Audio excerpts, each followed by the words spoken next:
The Bank of Canada has once again held its key overnight rate. Governor Tiff Macklem is having to balance concerns about slowing economic growth with continued stickiness in inflation.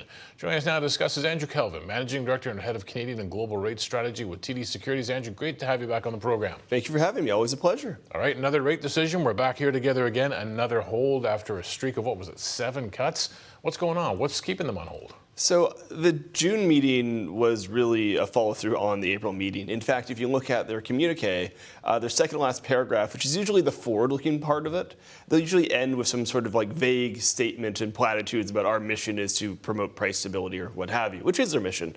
But we always look at this, we always go to the very bottom of the communiques when they come out to see what they said in their forward-looking component.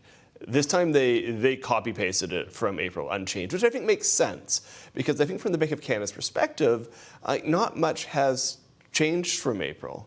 When we were trying to put together our preview and collect our thoughts, we tried to collect, one of the things we looked at is all the changes in the global trade front that had occurred, and we'd gone from significant global trade frictions to détente, to more trade frictions to détente again, and then to the cherry on top after we'd already put our preview out was an increase in steel and aluminum tariffs. And the bank actually referred to that when they just said, look, there's a lot of uncertainty here.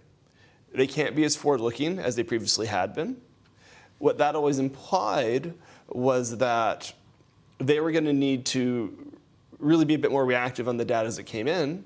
And if you look at the last, certainly 6-7 weeks of Canadian data, you're not going to find a clear signal on which way the economy is going.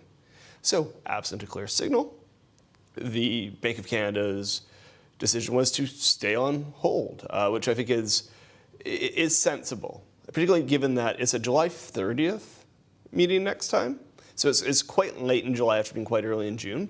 We will have quite a bit more data when they meet again in July, and presumably we'll have a bit more clarity as to what the global trade picture looks like as well as what these sort of uncertainty impacts are having in Canada.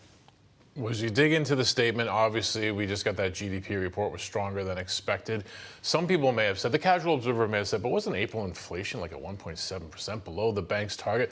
Bank seems to be looking past that. They still seem to be concerned about inflation. So that was, I think, to the extent there was something new we learned in this meeting. It wasn't so much that they're concerned about inflation, because we always know that the Bank of Canada is concerned about inflation. They are an inflation targeting central bank. I think the thing I was struck by was that there may not be quite as much leeway in terms of how much, in terms of inflation surprises they're willing to tolerate going forward.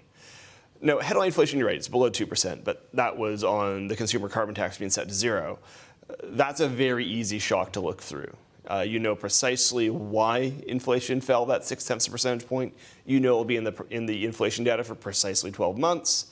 And you know it doesn't really reflect the underlying inflationary dynamic. And the same was true when carbon taxes were increasing. The bank would routinely look through those incremental 1/10 of a percentage point because that wasn't something they could control and not really something they should be trying to control here. So they're looking at the broader underlying price pressures. They're seeing that those are a little bit firmer than anticipated. And I think it's important to note that without knowing the result of the election, which was the case when the Bank of Canada came in April, both the leading parties, both the presumptive governing parties were promising to set the consumer carbon tax to 0. So that was already in their forecast. That was no surprise to them. And the fact that we still had an upside surprise on CPI relative to the previous forecasts, it did suggest to them that maybe inflation is a little bit firmer than they anticipated. And the thing I always go back to, policymakers in general, like global policymakers, they're always sort of fighting the last battle. Yeah. They always want, the last thing a policymaker wants to do is not make the same mistake twice. You don't want to step on a rake and then immediately step on that very same rake. Saw a show like that once. Yeah, quite amusing. So for the Bank of Canada, the previous rate they stepped on was leaving policy rates too low in 2020, late 2021 and early 2022. I think with the benefit of hindsight, they probably would have started tightening in July 2021. And I think even without hindsight, there's a case for them to be tightening as early as October 2021. And as it stands, inflation was high for a longer period than they anticipated. Yes, some of it was global supply chain factors, some of it was global demand due to global fiscal. But certainly the central bank probably could have done more with the benefit of hindsight. Having gone through an inflationary episode, gotten inflation back down to about 2%, the last thing they want to do is cut too much in front of shocks that may not materialize and produce another inflationary spike. Like, that is how inflation expectations ultimately become unanchored. So that's what they're trying to avoid here. And I think if there's a message I got from Governor Macklem today that was a new message, the governor was asked, I'm going to paraphrase a bit here, but the governor was asked if inflation needed to move lower in the next 2 months for there to be a cut in July. Now, he's never going to answer these questions yes or no. The one thing the Bank of Canada has come to understand is optionality is their friend. They never want to paint themselves into a corner. Ever say something like, if you're buying a house, starting a business, getting a big loan, don't worry, rates will be low for a long time. Something like that. Yeah, like something like that hems them in has been, in the past, not something that's worked out especially well for them. So I think they've done a really good job in this cycle about being sort of very forthright about what they know, what they don't know, and trying to keep the options on the table for as long as possible. So when the governor's asked if inflation needs to come lower to cut rates, he's never going to be like yes, or he's never going to say no, because there's more to it than there's so many moving parts. They don't know what the things outside the very narrow inflation data that could happen in the next 8 weeks, because just look at the course of 2025. So much of what's happened was unpredictable that they again don't want to get painted in the corner. Having said all that, I'm taking a long time to get to this point. I recognize that there is a point, I promise. When he was asked about it, he, rather than sort of dismissing it and saying it will depend on a whole host of factors, he did sort of dive into a fairly long discussion about how inflation has firmed to a greater extent than they expected. They talked about ex-tax inflation, how their core measures were a bit firmer than they had been a few months previously. It was a long explanation, and while he didn't give a yes/no, it felt decisively like not a no, to put it another way. There's a lot of uncertainty, obviously, with our largest trading partner. We do have the certainty now as to who has formed the government, Prime Minister Mark Carney and the Liberals, but we're not going to budget. So what does the Bank of Canada make of that? I mean, do they need some fiscal clarity? We have promises about Canada being a energy superpower, about new construction of infrastructure, but what does the bank do with that information until they see a budget? So the governor was asked this, and his line, which I think is appropriate, was that uncertainty around Canadian fiscal policy is not the biggest source of uncertainty the Bank of Canada is facing. That's not what keeps them awake at night. It's not what's keeping them awake at night. The bank is a very sort of simple process here. They will put fiscal measures into their projections once those measures are announced and legislated. They are not going to start trying to anticipate the changes a new government will make. And when you talk about things like making Canada an energy superpower, these are not overnight changes. These are perhaps not changes that can occur within a monetary policy window, which is typically thought of as 6 to 8 quarters, or even a single electoral mandate. Having said all that, if you look at the Liberal platform, there are some measures in it that will have more short-term economic impacts, tax cuts front of mind for that. Once those are enacted and start to flow through into the economy, the bank will reflect that in their forecasts.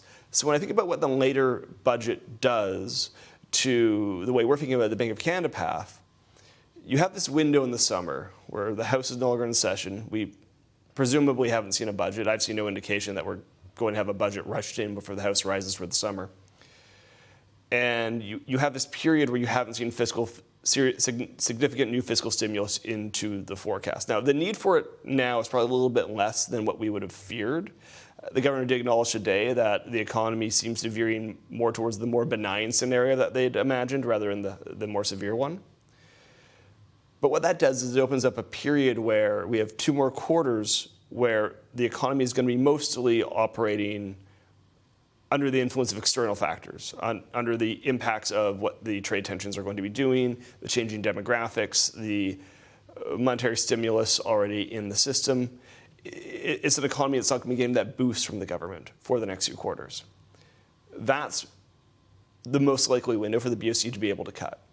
If we get to the October meeting and we're still having this conversation about how they're waiting for weakness to show up, I think a reasonable conclusion is that the weakness isn't going to be coming to the same extent that perhaps we had feared. So when I think about this sort of probabilistically, I look at Q3 as a period where rate cuts are far more plausible than, let's say, the first quarter of 2026. When do they start? Quickly, I'll ask you, what do you got baked in the forecast right now? When do they get off the sidelines again? So we have 3 more cuts in our forecast. We have cuts in July, September, and October. By the time you get to December, I think it should be reasonably apparent what the damage done from trade uncertainty is. I'm sure there will be some. The magnitude's really hard to determine, but I think by December, whatever the economy looks like due to those trade tensions should be mostly reflected in activity. And by the time we hit that December meeting, you're now getting that Q4 data. You now have an idea what is going to be coming on the fiscal policy side of things. And we will have 3 more cuts in our forecast. So you'll move from a neutral policy setting to a slightly accommodative one. At that point, we don't think anything more will be needed. And it really just comes down to a question of how can the Canadian economy weather things through the summer. We see essentially zero growth over Q2 and Q3. If I want to put my optimist hat on, I can find some reasons to think that maybe there will be things coming that we perhaps do not anticipate. A really interesting conversation for me, which I think probably a lot of our viewers are having themselves, is around what happens with vacation spending. Mm-hmm. We have seen these indications that Canadians traveling to the US, those numbers have started to fall off a little bit. I'm not a huge believer in this notion that Canadians can wholesale replace their imported consumption baskets with domestic ones. We import, sort of 30 to 35% of GDP. I think it's 30 to 33% of GDP. To replace that with domestic sources is probably not plausible. But if there's one big ticket item that Canadians do tend to spend abroad and can be easily substituted domestically, it is travel. Some of that travel spending that had previously gone to the US will be saved. It just won't wind up in the economy. Some of it will be rerouted to other non-Canadian but non-US destinations. Some of it will go to the US. If you've promised you're taking your kids to Disney World, you may well still be taking your kids to Disney World. There's not a good substitute for that domestically. But some of that will be redirected domestically. There will be Canadians who perhaps have been thinking about going to the US, but given that the currency is, the Canadian dollar is appreciated a little bit, the exchange rate's still not especially favorable for Canadian travelers, given that maybe there is some sentiment changes in terms of the Buy Canada theme and Buy Canada narrative, we could see a little bit more domestic tourism this summer, which would be an upside risk to our forecast. All told, we have zero growth. If that materializes, we think we can get 3 more cuts. If it looks a little bit better than that, the case for cutting is just simply not as compelling.